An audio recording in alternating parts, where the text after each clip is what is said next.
Kaixo, Marga izena daukat, Portugaletekoa naiz. Kaixo, Joli naiz, Santutxarra naiz.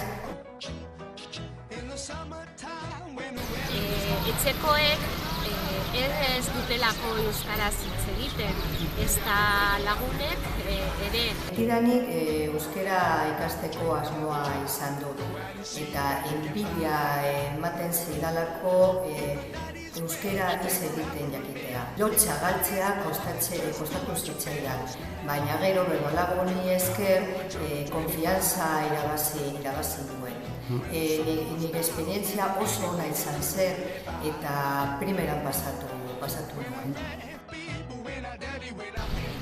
Beno, alde batetik esperientzia euskaraz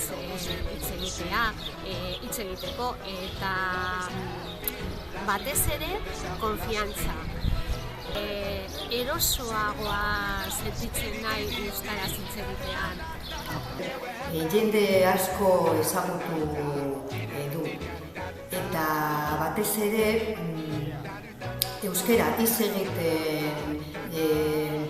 egiten jakiteak izugarrizko poza zenterasten di.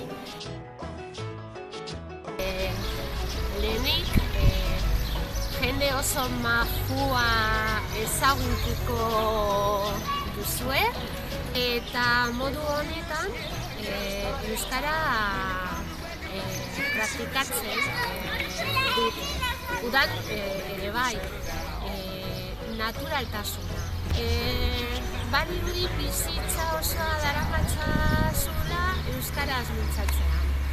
Euskaraz mintzatzeaz aparte, momentu on bat pasa dezakezuelako eta merezi du parte hartzea, benetan, anima zaitezte.